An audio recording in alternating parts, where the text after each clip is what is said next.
Now, we continue our look at the housing situation in the West next. As more and more people find they can't afford to buy their own home, some are looking to build it themselves instead. Yes, our business correspondent Dave Harvey is at one centre in the West dedicated to helping people make their home building dreams become a reality. Dave, I guess you've got to be pretty good at DIY before you start thinking about building your own place. I don't know, David. Look what I knocked up this afternoon. Nice little gable window there. Nice, beautiful slate roof. Isn't that swanky? But come and have a look inside, because actually, joking apart, the whole point of this place, the National Self-Build Centre in Swindon, is to show people actually how they can do it themselves. Come in here, you've got if you don't like the paintwork, don't like the door, no worries, choose your own. And that's kind of the whole point.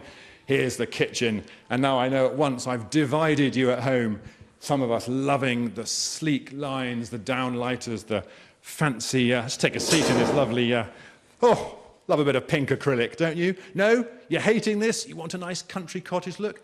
It's your choice. And that's kind of the point. We got put onto all this by a couple who built their own dream retirement home just south of Evercreech in Somerset for really not that much money. And they said, you know what? Send your cameras to have a look. Hi, my name's Ken Upton, and this is our house, which has been 5 years in the planning and execution, and we built it last year. And I'm Carol, and we designed this house so that we would be able to live in it for the rest of our days, and it would take us right through into our future. So this is the hall, and it comes through from the hall into the room that we really, really love, which is our open plan living kitchen dining space. We know how we want to live, so we decided that if we wanted that, then we should start from scratch. I designed this model because the plans, which are two-dimensional normal plans, Carol found difficult to translate. Because it's quite difficult to put together on paper exactly where you want your rooms to go. There's always one room that doesn't have a door. It took us well over a year to find the plot. I was the project manager. There were one or two mistakes on my behalf. I think it had teething problems, didn't it? It was things that we just didn't know about, didn't anticipate. Budget is a variable thing and does tend to stretch.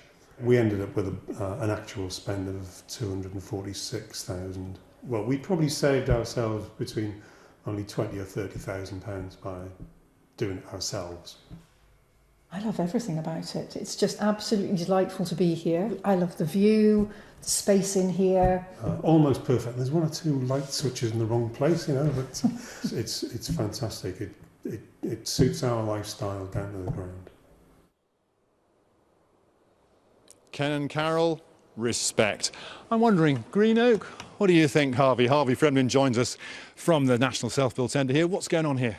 Well, of course, we've been building with oak for hundreds of years in this country, but this is a contemporary-looking building combined with modern insulation materials, to contemporary cladding to create a really beautiful-looking modern home. OK, and this place is all about coming on here, got some different stuff here, and it's all about ordinary folks. Everybody can come in and just have a look. What have we got here? Yeah, well, this is actually a recycled plywood material formed into building blocks. They're lightweight, they're easy to transport onto sites, they're environmentally friendly. Looks very modern and funky. Yeah, it is, and it's perfect for the self-builder because it's very flexible to use, and you can, as you can see, you can use different render finishes to this building system. Easy for you to say, Harvey. I mean, I'm looking around this place and I'm thinking, really, is this genuinely the sort of thing that we can all do? David said you have to be a bit of a DIY genius, don't you?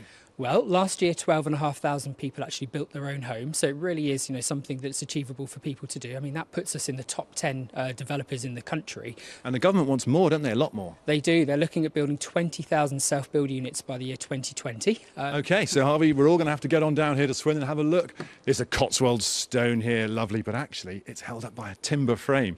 Now, all the while we've been talking, you've